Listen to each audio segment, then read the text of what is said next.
Hello everyone, Nikhar here from Fatma Teachers Training College Ranchi. जैसा कि आप सभी जानते हैं, हम लोग लगातार शिक्षा मनोविज्ञान विषय के अलग अलग टॉपिक्स पे डिस्कस कर रहे हैं। इस क्रम में वर्तमान में जो टॉपिक जारी है वह है विशिष्ट बालक, स्पेशल चिल्ड्रन। इस क्रम में हमने अब तक गिफ्टेड चिल्ड्रन को देखा, प्रतिभाशाली बालक। फिर हमने बैकवर्ड चिल्ड्रन यानी पिछड़े बालकों को देखा। आज हम लोग डिस्कस करेंगे मेंटली रिटार्डेड चिल्ड्रन के बारे में, जिसे आप मंदबुद्धि बालक कहते हैं। देखिए, अब तक जो हमने पढ़ा है उसके आधार पर एक कंसेप्ट बनता है कि क्लास में कुछ स्टूडेंट्स ऐसे होते हैं जो सामान्य स्टूडेंट्स के मुकाबले ज़्यादा तेजी से आगे बढ़ते हैं, तो वो गिफ्टेड चिल्ड्रन कहलाते हैं। साथ ही साथ उनमें अन्य क्षेत्रों में भी इंटरेस्ट होता है और भी तरह तरह के वो अपने स्किल्स को दिखाते हैं, तो वो सब गिफ्टेड चिल्ड्रन हैं। फिर हम देखते हैं बैकवर्ड चिल्ड्रन, यानी जो जनरल स्टूडेंट्स हैं, सामान्य स्टूडेंट्स हैं, उनसे कहीं ना कहीं ये पिछड़े हुए होते हैं। जो एक एवरेज निकाला जाता है प्रत्येक सब्जेक्ट का, तो सब में वेरिएशन देखने को मिलता है। किसी में हो सकता है ये आगे हो, लेकिन औसतन देखा जाता है कि बाकी सारे सब्जेक्ट में ये एवरेज स्टूडेंट से कम मार्क्स लाते हैं, इनका अचीवमेंट कम होता है। और भी इनकी बहुत सारी समस्याएं हैं जिसको हम लोगों ने कल डिस्कस किया था। तीसरा भी एक कैटेगरी है, ये है मंद बुद्धि बालक। ये बालक ऐसे होते हैं जो आराम से किसी चीज को नहीं सीख पाते। किसी प्रकार की अगर समस्या आ जाए लाइफ में, तो उस समस्या के जटिलता को भी नहीं समझते। सामान्य जानकारी का अभाव होता है। साथ ही साथ इनके सीखने की गति धीमी तो होती ही है, उसमें भी ये बहुत सारी गलतियां करके सीखते हैं। तो हो सकता है कि आपके क्लास में ऐसे स्टूडेंट्स भी आए। तो इस टॉपिक को पढ़ने का महत्व यही है कि आप उन स्टूडेंट्स को आइडेंटिफाई करेंगे। आपको पता होगा कि इन स्टूडेंट्स की क्या क्या समस्याएं होती हैं, और उसी के अकॉर्डिंग आप उनके लिए शिक्षा की व्यवस्था करेंगे।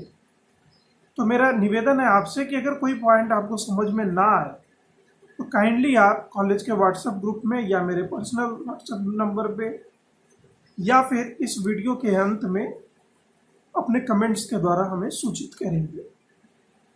तो देखिए, शारीरिक और मानसिक ये दो बीमारियों के वजह से, तथा और भी अन्य प्राकृतिक कारणों और अप्राकृतिक कारणों, किसी भी कारण से, लेकिन मेनली फिजिकली और मेंटली किसी समस्या की वजह से कोई स्टूडेंट सीखने में मंदता दिखाता है, धीमापन दिखाता है।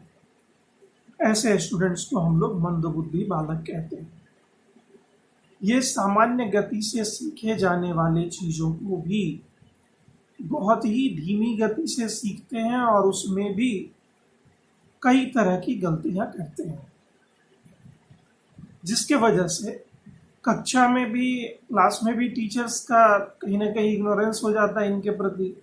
टीचर होपलेस हो जाते हैं, पेरेंट्स भी परेशान रहते हैं। तो इन सब के वजह से लोगों का एक ऐसा व्यवहार इनके प्रति बनता है जिससे इनके अंदर इंफीरियरिटी कॉम्प्लेक्स डेवलप हो जाता है, हीन ग्रंथि विकसित हो जाती है। ये भी स्वयं को हीन मानना प्रारंभ कर देते हैं।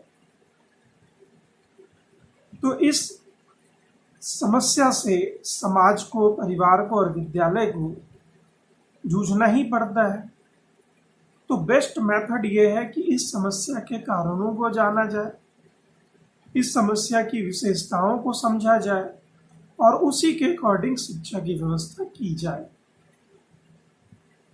तो मंदबुद्धि बालकों को डिस्क्राइब करते हुए स्किनर महोदय ने कहा है कि प्रत्येक कक्षा के छात्रों को 1 वर्ष की अवधि में एक निश्चित पाठ्यक्रम को पूरा करना पड़ता है, और जो छात्र इसे पूरा कर लेते हैं वो सामान्य छात्र कहलाते हैं, और जो इसे पूरा नहीं कर पाते हैं वो मंदबुद्धि छात्र कहलाते हैं। स्किनर ने बिल्कुल क्लियर कट इसकी परिभाषा दी है। एक करिकुलम है, उस करिकुलम को 1 साल में ख़त्म करना है। जो स्टूडेंट ऐसा कर पाता है वो कॉमन स्टूडेंट है या जनरल स्टूडेंट है, और जो इसे ख़त्म नहीं कर पाता है वो मंदबुद्धि है। क्रो एंड क्रो ने भी इसकी परिभाषा दी है। उन्होंने कहा है कि जिन बालकों की बुद्धि लब्धि यानी IQ इंटेलिजेंस कोशेंट 70 से कम है, उन्हें मंदबुद्धि बालक कहा जाता है। तो ये आपको ध्यान रखना है कि मंदबुद्धि बालक यानी जिसका IQ 70 से नीचे हो, साथ ही साथ वो अपने करिकुलम को 1 साल के अंदर ख़त्म नहीं कर पाता, वो स्लो हो गया, धीमा हो गया, मंद हो गया, इसीलिए वो मंदबुद्धि बालक कहला रहा है। अब पोलक एंड पोलक महोदय ने उसमें कुछ संशोधन करते हुए कुछ नए तथ्यों से हमें अवगत कराने का प्रयास किया। उन्होंने कहा है कि मंद बुद्धि बालकों को अब कम बुद्धि बालकों के समूह में नहीं रखा जाता है। जैसे कम बुद्धि वाले बालक उन बालकों को कहते हैं जो समस्याग्रस्त हैं, जिसके बारे में लोग होपलेस हो जाते हैं कि इनका कुछ नहीं किया जा सकता। तो अब उस कैटेगरी में मंदबुद्धि बालकों को नहीं रखा जाता है। अब हम यह स्वीकार करते हैं कि उनके व्यक्तित्व के उतने ही विभिन्न पहलू हैं जितने किसी सामान्य बालक के होते हैं। तो पोलक एंड पोलक महोदय ने कहा है कि अब इनको होपलेस वाली कैटेगरी में, आशाहीन वाली कैटेगरी में नहीं रखा जाता है। माना जाता है कि इनके भी पर्सनैलिटी के बहुत सारे डायमेंशंस हैं। अगर उसके ऊपर प्रॉपर तरीके से वर्क किया जाए तो एक अच्छा रिजल्ट सामने आ सकता है। तो इस प्रकार से हम देखते हैं कि अलग अलग मनोवैज्ञानिकों ने इसे अपने अपने हिसाब से बताने का प्रयास किया है, और इन विद्वानों ने अपने अपने हिसाब से इसको सुलझाने का प्रयास किया, जिसमें हमने अभी पोलक महोदय को देखा। ये आशाहीन नहीं होते हैं, ये अब भी उम्मीद करते हैं कि इन स्टूडेंट्स को सही तरीके से ट्रीट किया जाए तो काफ़ी अच्छे परिणाम आ सकते हैं। तो इस वजह से ये जो बहस चला, पोलक एंड पोलक महोदय ने जो कंक्लूजन दिया, इसके बाद फिर एक जबरदस्त परिवर्तन आया और मंदबुद्धि बालकों को भी कैटेगराइज करने का प्रयास किया गया। इसकी जो कैटेगरी बनाई गई वो कुछ इस प्रकार से बनाई गई कि 80 से 90 के बीच में जिसका IQ है,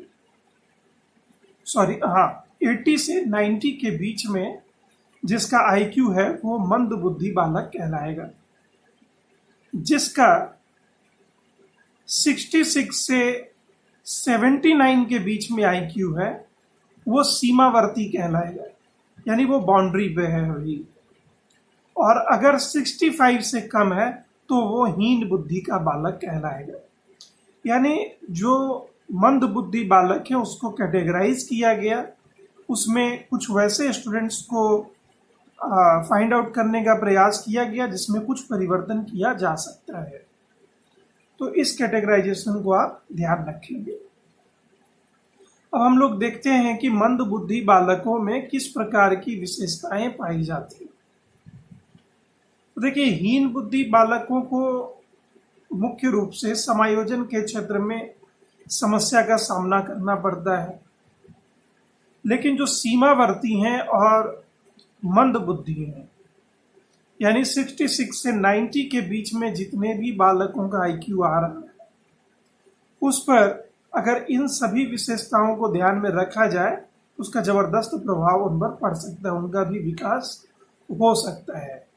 तो पहली विशेषता है कि मानसिक दृष्टि से पिछड़े बालकों में सामान्य बालकों की तुलना में सीखने की क्रिया मंद होती है। शॉर्ट और आसान शब्दों में कहें तो ये बहुत धीमे सीखते हैं। दूसरा जो इनका विशेषता है, ये अमूर्त चिंतन नहीं कर पाते हैं। अमूर्त चिंतन मतलब वैसे सब्जेक्ट्स जिसमें विचारों से संबंधित, सिद्धांतों से संबंधित चीजें शामिल होती हैं, जैसे मनोविज्ञान है, जैसे भौतिकी विज्ञान है, इसके साथ साथ आप देखेंगे समाजशास्त्र, दर्शन शास्त्र। तो ये जो फिलोसॉफिकल टाइप के सब्जेक्ट्स हैं उसमें ये चूंकि उस तरह के चिंतन करने में असक्षम होते हैं तो वैसे विषय में ये आगे नहीं बढ़ पाते हैं। इसके साथ साथ इनका इंटरेस्ट भी लिमिटेड होता है, बहुत कम इनकी रुचियां होती हैं। इसके साथ आप देखेंगे कि मौलिकता का अभाव भी होता है। चूंकि आईक्यू कम है तो आईक्यू कम होने के वजह से मौलिकता प्रभावित होती है। तो इनका आईक्यू कम है इसलिए मौलिकता भी कम होती है इनके अंदर। सुझाव ग्रहण करने की क्षमता भी इनके अंदर कम होती है। और शारीरिक विकास में कई प्रकार की अनियमितताएं होती हैं। जैसे इनके शरीर का संतुलित विकास नहीं हो पाता। वो जो शारीरिक विकास के क्रम में रेशियो का फॉलो किया जाता है नेचर के द्वारा, वो इन बालकों में कई बार देखने में नहीं भी मिलता है। जैसे तमाम तरह के विकृतियां इनके शरीर में आप देख सकते हैं, हाथ का मुड़ा होना, पीठ पे कुबड़ होना, या और भी बहुत सारी चीजें हैं। हालांकि उसके और भी कारण हो सकते हैं, लेकिन माना जाता है कि कुछ न कुछ शारीरिक विसंगतियां भी मंदता के लिए जिम्मेदार है या मंदबुद्धि बालकों में पाई जाती है।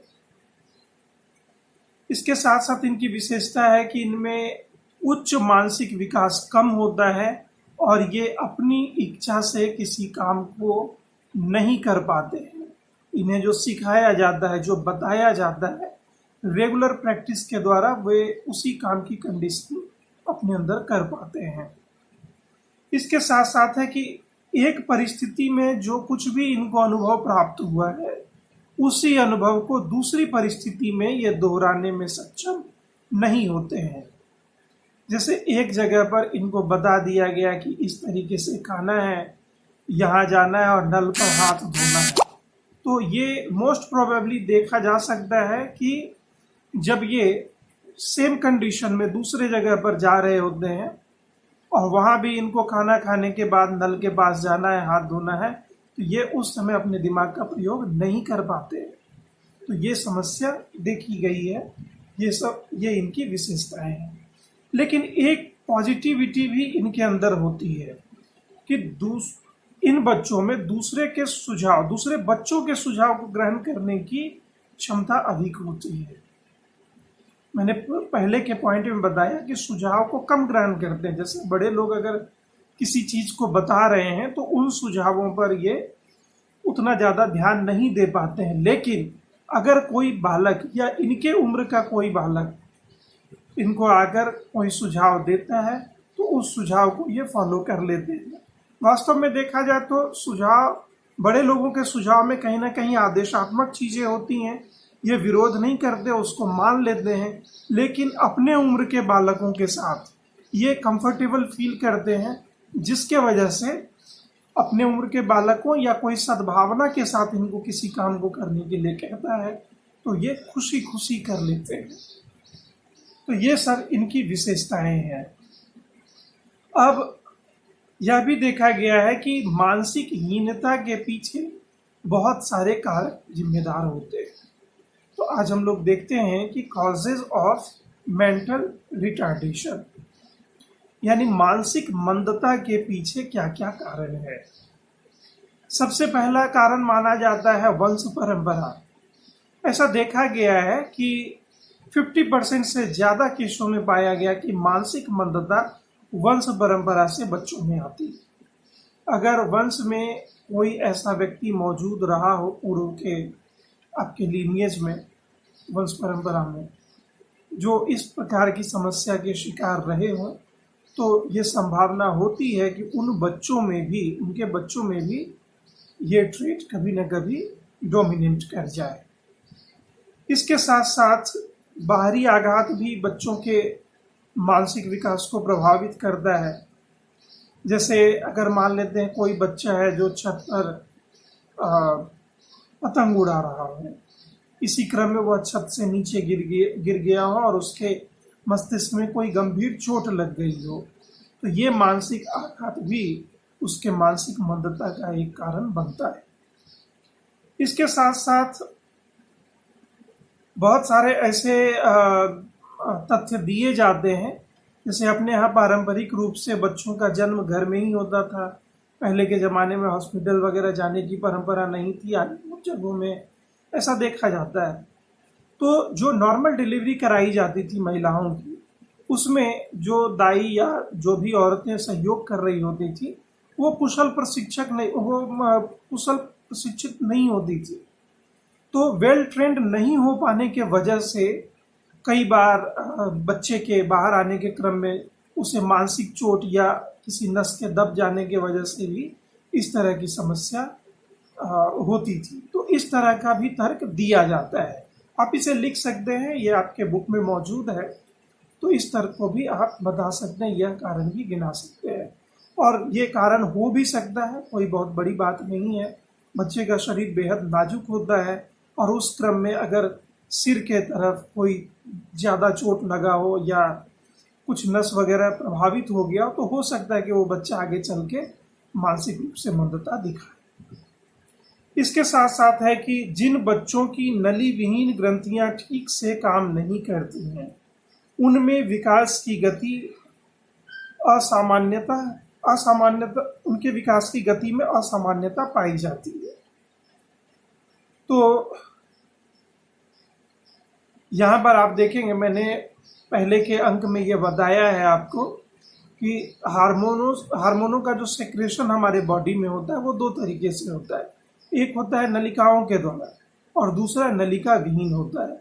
यहाँ पर कहा जा रहा है कि अगर नलिका विहीन ग्रंथियां ठीक से काम नहीं कर रही हैं, वैसे हार्मोन्स जिनके सेक्रेशन के लिए किसी वेसल्स की आवश्यकता नहीं है, तो उन हार्मोन्स के इम्बैलेंस होने के वजह से भी मानसिक मंदता देखी जाती है।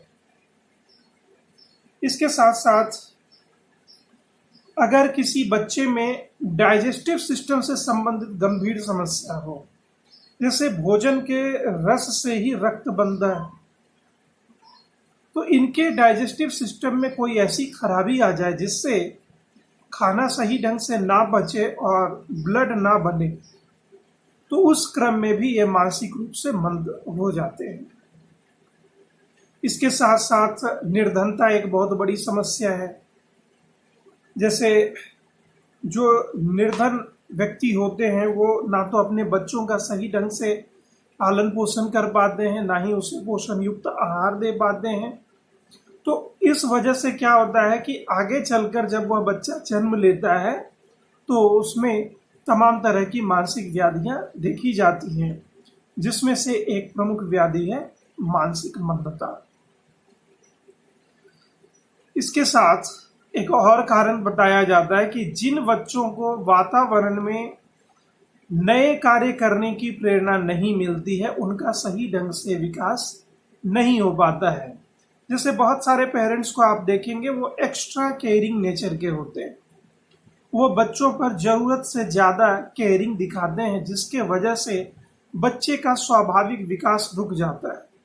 उन्हें ना तो ज़्यादा लड़कों के साथ खेलने देते हैं, ना मोहल्ले में जाने देते हैं, घर में ही पैक करके रखते हैं। तो उनका इंटरेक्शन अपने इन्वायरमेंट के साथ सही तरीके से नहीं हो पाता है। तो धीरे धीरे उन बच्चों में मानसिक मंदता विकसित होनी शुरू हो जाती है। चीज़ों को वो देर से या धीमा सीखते हैं। जैसे घर में तमाम तरह की सुविधाएं उससे मौजूद है, लेकिन जीवन के लिए आपको अलग अलग तरह के व्यक्तियों से मिलना होता है और इस तरह के अनुभव को धारण करना होता है। तो सोशल इंटरेक्शन एक बहुत बड़ा मुद्दा है। सोशल इंटरेक्शन जितना अधिक आपके अंदर होगा, उतना अधिक आपके अंदर अनुभव भी होगा, और ये अनुभव आपको तेजी से सीखने के लिए बाध्य करेगा। लेकिन आप सोशल इंटरेक्शन को ही रोक देते हैं तो उन बच्चों के मानसिक विकास की जो गति है वो प्रभावित होती है, जो कि मानसिक मंदता का एक प्रमुख कारण आगे चलकर बन जाता है। इसके साथ साथ विद्यालय का जो वातावरण है वो भी इसके लिए जिम्मेदार होता है। जैसे बहुत सारे विद्यालय में आप देखेंगे कि सुविधाएं नहीं है। मैं स्पेशली सरकारी विद्यालय के बारे में कहना चाहूँगा, जो भी सुदूरवर्ती क्षेत्र में है, तो कोई सुविधाएं वहाँ ढंग से मौजूद नहीं। आज भी पर्याप्त कमरे बहुत सारे विद्यालय नहीं हैं। इसके साथ साथ ना तो साफ सफाई की सही व्यवस्था है, शिक्षकों की नियुक्ति अगर सही समय पर नहीं हो पाई है तो शिक्षक की भी वहाँ पर कमी देखी जाती है। तो बहुत सारे कारक मिल करके विद्यालय में एक ऐसा वातावरण बना देते हैं जहाँ पर बच्चे जाते तो जरूर हैं लेकिन उनका किसी भी प्रकार का प्रोग्रेस नहीं होता है। तो इससे एक बहुत बड़ी समस्या आती है कि वो अन्य विद्यालयों के जो पब्लिक कॉन्वेंट्स वगैरह के स्टूडेंट्स हैं उनके सामने उन्हीं के क्लास के बच्चों को अगर खड़ा कर दिया जाए तो आप वहाँ पर पर्याप्त रूप से अंतर देखेंगे, ये उन चीज़ों को समझ भी नहीं पाएंगे जो बाकी लोगों के लिए बेहद कॉमन होगा। तो माना जाता है कि विद्यालय का वातावरण अगर उपयुक्त नहीं हो तो वह भी मानसिक मंदता को जन्म देता है। अब हम लोग देखते हैं कि मानसिक मंदता जो है उसमें शिक्षकों का क्या रोल होना चाहिए। तो जैसे शिक्षकों का रोल होना चाहिए कि लगातार वो गाइडेंस और काउंसलिंग प्रोवाइड कराते रहें अपने स्टूडेंट्स को। इसके साथ साथ बालकों की आवश्यकता के अनुसार उनको सहयोग दिया जाना चाहिए। हो सकता है कि जितने भी मंदबुद्धि बालक हैं उनमें सबको अलग अलग प्रकार के सहयोग की आवश्यकता हो, तो जिसको जैसी जरूरत है उसी के हिसाब से सहयोग करें। इसके साथ साथ बालकों के स्वास्थ्य और समस्याओं पर विशेष रूप से ध्यान देना चाहिए। बालकों को अपनी कमियों के बारे में भी ज्ञान होना चाहिए। जैसे स्टूडेंट्स को आप अगर बताने जा रहे हैं या ट्रीट करने जा रहे हैं तो अगर आपको पता ही नहीं है कि हमारे स्टूडेंट्स के अंदर किस तरह की समस्या है तो आप उन्हें कैसे हैंडल करेंगे। तो स्टूडेंट्स के समस्याओं के प्रति भी आपको जागरूक होना होगा, उनकी समस्याओं का पूर्ण ज्ञान आपको होना चाहिए। इसके साथ साथ कि जो भी इन बालकों को आप शिक्षा देंगे वो रियल लाइफ से रिलेटेड होना चाहिए, यानी इनको उन चीज़ों के बारे में आप अवेयर कराएं या उन गुणों को डेवलप कराएं जो इनके डे टू डे लाइफ में यूज होने लायक चीज़ें हैं। विशेष सिद्धांतों को ये नहीं समझ पाएंगे क्योंकि अमूर्त चिंतन की योग्यता इनके अंदर है ही नहीं, आईक्यू भी कम है, रचनात्मकता भी नहीं है इनके अंदर, रुचियों का भी अभाव है।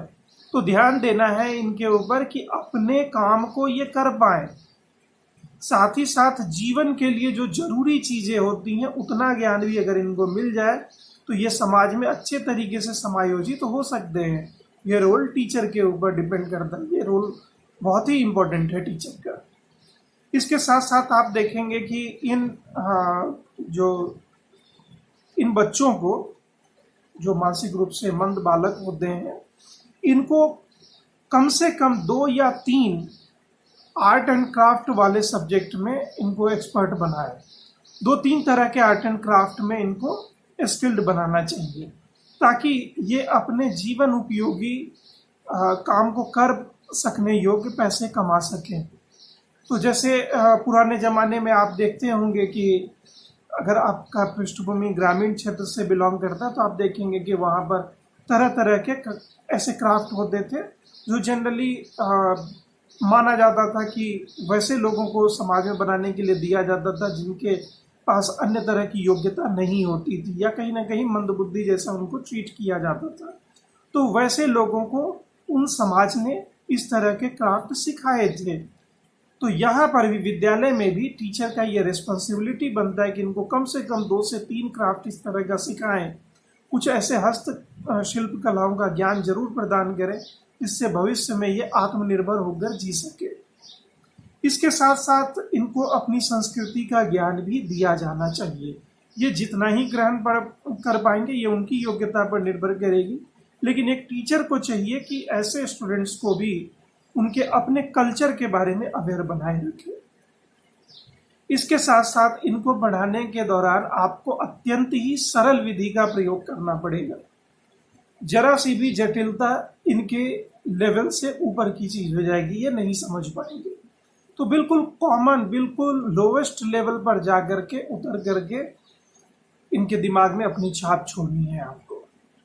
इसके साथ साथ जो सबसे बड़ी बात है, ये धीमा सीखते हैं तो इनको पढ़ाने के दौरान आपको भी धीमी गति का प्रयोग करना पड़ेगा और जबरदस्त धैर्य की आवश्यकता होगी। यूं तो शिक्षक का सबसे बड़ा जो आभूषण है वो धैर्य है, पेशेंस है। पेशेंस और प्रैक्टिस ये शिक्षकों के 2 आभूषण माने जाते हैं। जिसके पास जितना अधिक होगा वो टीचर उतना ही आकर्षक होगा अपने पेशे में। यहाँ पर आपको ध्यान रखना है कि जो धैर्य और अभ्यास का गुण है, ये जो आभूषण है, ये थोड़ा ज़्यादा वेट का आपको धारण करना पड़ेगा, क्योंकि अगर आपके अंदर ये गुण पर्याप्त रूप से मौजूद नहीं होगा तो आप इनको अपना शिक्षण नहीं दे पाएंगे। इसके साथ साथ आप किस तरीके से अपने टीचिंग को इन बच्चों के लिए इंटरेस्टिंग बनाएंगे, ये आपके ऊपर डिपेंड करता है। आपको हर वो प्रयास करना होगा जिसके द्वारा आपका टीचिंग मेथड इतना इंटरेस्टिंग बन जाए कि इन बच्चों के लिए भी प्रभावी हो और उपयोगी हो। तो इस प्रकार से हम देखते हैं कि टीचर के ऊपर बहुत बड़ी रिस्पॉन्सिबिलिटी है मंदबुद्धि बालकों को लेकर। अब यह भी एक पॉइंट बनता है कि मंदबुद्धि बालकों की शिक्षा किस प्रकार से होनी चाहिए। तो देखिए, मंदबुद्धि बालकों को सिखाने के लिए जो सबसे पहला व्यवहारिक प्रयोग किया गया था वो BF स्किनर महोदय के द्वारा किया गया। स्किनर महोदय ने तरह तरह के कार्यक्रम के बारे में अपने सुझाव प्रस्तुत किए, उनको प्रैक्टिकल करके भी दिखाया और उन्होंने इस बात को साबित करने का प्रयास किया कि मंदबुद्धि बालकों को भी जरूरी ज्ञान दिया जा सकता है। तो हम लोग जब इन बालकों के लिए शिक्षा की व्यवस्था करेंगे तो स्किनर के इन सारे सुझाव को और इन पॉइंट्स को अवश्य ध्यान में रखेंगे। जैसे स्किनर महोदय का कहना है कि उन्होंने तरह तरह के कार्यक्रम अपने विद्यालय में, अमेरिका में इनका विद्यालय था, वहाँ उन्होंने लागू किया था, जिसमें से 3 मुख्य कार्यक्रम था जो कि मंदबुद्धि बालकों के लिए था। पहला प्रोग्राम था अपनी देखभाल का प्रशिक्षण, यानी जैसे खुद से कपड़े पहनना, खुद से कपड़े उतारना, भोजन करते समय जो साफ सफाई है इन चीज़ों का ध्यान रखना, हाथ साफ करना, खाने के बाद हाथ साफ करना, इसके बाद जो जरूरी शिष्टाचार के गुण होते हैं वो सब कुछ, और अपने सामान और अपने कपड़ों की रक्षा। ये करिकुलम था। इतने चीज़ों के आधार पर एक प्रोग्राम चलाया गया। इनका दूसरा प्रोग्राम था सामाजिक प्रशिक्षण, सोशल ट्रेनिंग, जिसमें इन्होंने सामूहिक खेल, सामूहिक कार्य, पर्यटन, अध्ययन की योजनाएं और विशिष्ट शिष्टाचार, स्पेशल डिसिप्लिन, इन सब चीज़ों को इन्होंने एक अलग कोर्स के रूप में कंपाइल करके अपने स्कूल में लागू किया। तीसरा जो प्रोग्राम था वो था इकोनॉमिक ट्रेनिंग। तो यहाँ पर इन्होंने हस्तशिल्प कलाओं और छोटे छोटे घरेलू कार्य इन बच्चों को तीसरे प्रोग्राम के तहत सिखाया। देखिए, यही विशेषता होती है एक विद्वान व्यक्ति के बीच में और एक सामान्य नीति निर्माता के बीच में। स्किनर महोदय ने इनको भी उपयोगी बनाने का प्रयास किया और इस क्रम में इन्होंने अपना महत्वपूर्ण योगदान दिया कि सबसे पहले इन्हें जीवन और समाज के लिए उपयोगी बनाया जाए, और बिल्कुल ही उस लेवल पर जाकर इन्होंने ट्रेनिंग देने का काम किया जो किसी भी मनुष्य के साथ उसके जीवन से गहराई से जुड़ा होता है। जैसे उन्होंने जो अपने केयर की ट्रेनिंग दी, उससे ये किसी के ऊपर बोझ नहीं बनेंगे। फिर सोशल चीज़ों से संबंधित जो ट्रेनिंग का प्रोग्राम इन्होंने रखा, उस दौरान इन लोगों को सोशल बनाने का प्रयास किया, कम से कम उतना जरूर जितना एक व्यक्ति को अपने जीवन में सोसाइटी से मिनिमम इंटरेक्शन करना पड़ता हो, कम से कम उतने ट्रेनिंग की व्यवस्था इन्होंने की। और इसके साथ साथ आर्थिक, यानी कि कुछ हस्तशिल्प कलाओं का ज्ञान, ताकि ये आगे चल करके आत्मनिर्भर हो सके, किसी के ऊपर बोझ ना बन सके। तो स्किनर ने जो पाठ्यक्रम बनाया, इस तीनों कार्यक्रम को अपने स्कूल में लागू करने के बाद उन्होंने एक पाठ्यक्रम बनाया जो कि अमेरिका में मंदबुद्धि बालकों के ऊपर लागू किया जाता है इस करिकुलम को। तो उसमें देखते हैं कि कौन कौन से पॉइंट शामिल है। जैसे पहला है शारीरिक और मानसिक स्वास्थ्य की शिक्षा, दूसरा है पौष्टिक भोजन, सफाई और आराम की आदतों के साथ साथ वास्तविक आत्म मूल्यांकन की शिक्षा, तीसरा है सुरक्षा, प्राथमिक चिकित्सा और आचरण संबंधी नियमों की समीक्षा और उसकी शिक्षा। चौथा है सुनने, निरीक्षण करने, बोलने और लिखने की शिक्षा, ताकि वो कम्युनिकेट भी प्रॉपर वे में कर सके। इसके साथ साथ घर और परिवार के उत्तरदायित्व और उनके सदस्य के रूप में सभी कार्य को करने की शिक्षा। अगला है स्थानीय यात्राओं को कुशलता से करने की शिक्षा। फिर है निष्क्रिय और सक्रिय मनोरंजन की शिक्षा, अंतर्वैयक्तिक और सामूहिक सामाजिकरण में कुशलता प्राप्त करने की शिक्षा। अगला जो इसमें पॉइंट है, विभिन्न वस्तुओं का मूल्य आंकने की शिक्षा। इसके बाद है धन, समय और वस्तुओं का उचित प्रबंध करने की शिक्षा। तो इतने सारे पॉइंट्स को स्किनर महोदय अपने शिक्षा व्यवस्था में जो उन्होंने अपने स्कूल में लागू किए हुए प्रोग्राम के आधार पर जो करिकुलम उन्होंने सेट किया, उसमें उस करिकुलम में इन्होंने इतने पॉइंट्स को रखा। इसके साथ साथ उन्होंने जो अगला पॉइंट बताया, शामिल किया, वो है कार्य, उत्तरदायित्व एवं साथियों और निरीक्षकों से मिलकर रहने की शिक्षा। जो भी इनके इंस्ट्रक्टर्स हैं या फिर जो इनके हेल्प करने वाले हैं, कलीग्स से हैं, उन सभी लोगों के साथ ये मिल करके रह सके।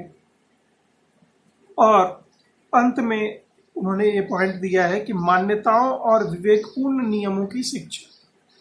जो मान्यताएं वहां पर प्रचलित हैं, इसके साथ साथ वैसे नियम जिसका यूज करना लोगों के लिए या उस समाज के लिए काफी उपयोगी है, तो उन विवेकपूर्ण नियमों की शिक्षा भी इस करिकुलम के अंदर शामिल की गई। इसके बाद जो और भी सुझाव दिए गए कि इन बालकों के लिए शिक्षा किस प्रकार होनी चाहिए, उसमें एक सुझाव है फ्रेंडसन महोदय का। उन्होंने कहा है कि मंद बुद्धि बालकों को व्यक्तिगत शिक्षण की आवश्यकता है, इंडिविजुअल टीचिंग की। तो इनकी संख्या इनके क्लास में 12 से 15 होना चाहिए, इससे अधिक नहीं होना चाहिए। मान लेते हैं कि मेंटली रिटार्डेड स्टूडेंट्स के लिए कोई स्कूल अगर खोला जाए, तो उसमें क्लास का जो आइडियल साइज है फ्रेंडसन महोदय के अनुसार वो है 12 to 15 ओनली।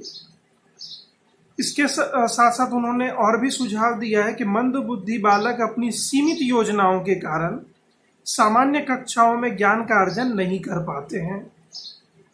ये कक्षाएं उनमें सामाजिक असमायोजन भी उत्पन्न कर देता है, इसलिए उनको विशेष रूप से प्रशिक्षित शिक्षकों के द्वारा विशिष्ट कक्षाओं में शिक्षा दी जानी चाहिए। यानी पूरी तरह से फ्रेंडसन कह रहे हैं कि इनके लिए एक अलग स्कूल ही निर्मित कर दिया जाए और जो शिक्षा के उद्देश्य हों वो इस प्रकार से हो। यानी फ्रेंडसन महोदय ने जो अलग स्पेशल स्कूल बनाने की बात कही है, तो ये कह रहे हैं कि उसमें निम्नलिखित चीजों को उद्देश्य में रखा जाए। जैसे पहला है जन्मजात व्यक्तियों का विकास करना।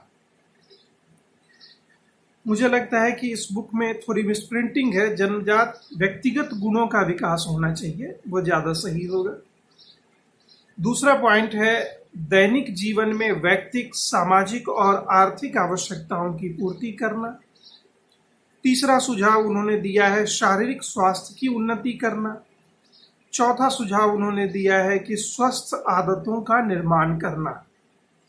और पांचवा और अंतिम परामर्श दिया गया है कि स्वतंत्रता और आत्मविश्वास की भावनाओं का विकास करना।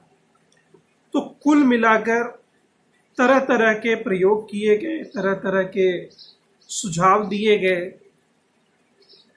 जो हमारे बीएड, डीएलएड और एमएड के स्टूडेंट्स हैं, उनके लिए मेरा सुझाव है कि इस टॉपिक को अवश्य ध्यान में रखें। भविष्य में काफ़ी स्कोप भी है। अगर आप टीचिंग के फील्ड में जा रहे हैं तो ऐसे स्टूडेंट्स हो सकता है हिडन फॉर्म में आपके क्लास में छुपे हुए हों। कुछ दिनों के बाद ही आपको इसका ज्ञान हो जाएगा। अगर आपका ऑब्जर्वेशन सामान्य भी है तो आप आराम से इनको ऑब्जर्व कर लेंगे। आपको आइडेंटिफाई करना है और ऐसे स्टूडेंट्स को, अगर कोई ऐसा स्कूल वहाँ हो तो अवश्य वहाँ पर भेजें, या फिर स्किनर महोदय ने जो 3 स्पेशल चीज़ों को अपने स्कूल में इम्प्लीमेंट किया था। मेरा सुझाव है आपके लिए कि आप भी कम से कम इन 3 गुणों का विकास उन बालकों में इंडिविजुअल ट्रेनिंग के द्वारा कर सकते हैं, जैसे उनको जीने के लिए आवश्यक जो कार्य हैं उसकी जानकारी दें, उसका प्रशिक्षण दें। इसके साथ साथ समाज में थोड़ा बहुत घुल मिल सकें, कुछ इस तरह का ज्ञान भी प्रदान करें, और सबसे बड़ी बात कि आर्थिक रूप से आत्मनिर्भर बन सके, इसलिए आर्ट एंड क्राफ्ट से संबंधित चीज़ों को सिखाने पर ज़्यादा से ज़्यादा ध्यान दें। इसमें वो इंटरेस्ट लेने लगेंगे और भविष्य में ये अपना काम स्वयं भी कर पाएंगे। तो उम्मीद करते हैं कि मानसिक रूप से पिछड़े बालकों के बारे में आपने बेहतर समझ लिया होगा। अगर कोई पॉइंट क्लियर नहीं हुआ हो तो अविलंब आप मुझसे संपर्क करें। मिलते हैं अपने अगले वीडियो में नए टॉपिक के साथ। Thanks for watching. Have a nice day.